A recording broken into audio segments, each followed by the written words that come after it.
During this past spring break, I had a bad case of the cold. It began on Thursday afternoon and lasted until Sunday morning. I developed a constant headache and felt very tired and weak. I contemplated going to the doctor, but I felt since it was just a cold, I would wait it out. However, throughout the entire time I was sick, I did not once think that the person that I should go consult with about my sickness was a Kohen or a rabbi.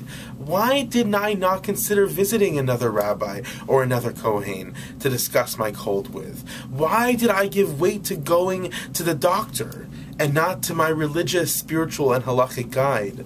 The Parsha for this week, Parshat Tazria, contains a list of physical maladies, from leprosy to excessive bodily discharges, and the remedy commanded upon us for all of them is the same. Go talk it over with a local Kohen. Have him investigate your problems, offer a prognosis, and give you a treatment plan. Thus far in my time here at Harvard Hillel, I have not had one person approach me asking for a treatment plan for a medical issue. But maybe people should. The Gemara in Erechim 16a provides spiritual explanations for the appearance of this tsarat, this form of leprosy our Parsha discusses. The Gemara states that the person develops the skin affliction as a result of one of 7 violations: gossip or slander, murder, false oaths, adultery, arrogance, theft, or miserliness. In Pasuk Daled, verse 4 of Perek Yud Daled, chapter 14, the Torah enjoins a person to bring 2 birds as part of the cleansing ritual for this tsarat. Rashi, commenting on this verse, notes that birds are a necessary component of the ritual because birds represent the chattering sounds made by people who engage in gossip-filled conversations. Thus, the reason the Torah commands those who become afflicted with a skin disease to go to a Kohen for treatment is because the very root of this affliction is a spiritual predicament.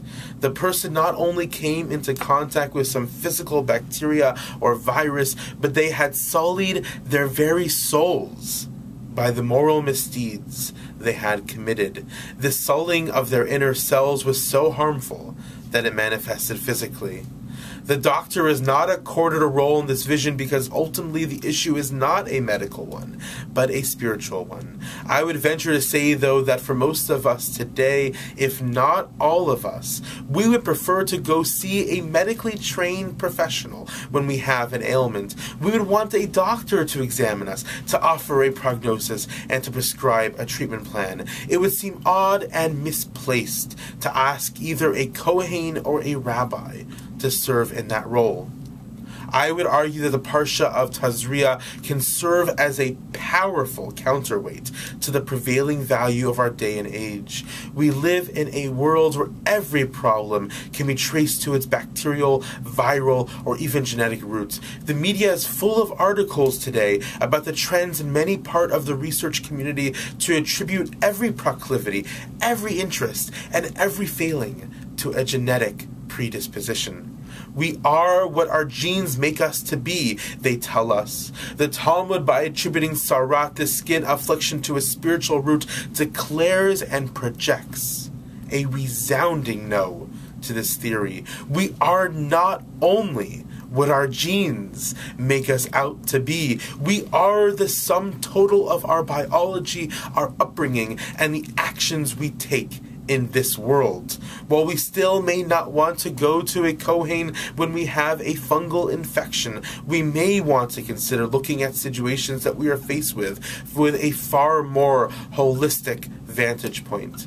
Dilemmas are multidimensional and complex. All too often our society pushes us towards seeing any given issue from a single point of view. The Torah reminds us that not only should we consult with a doctor, lawyer, accountant, therapist, yoga instructor, or even our gardener, but speaking to one's religious, spiritual, and halachic guides might not be such a bad idea.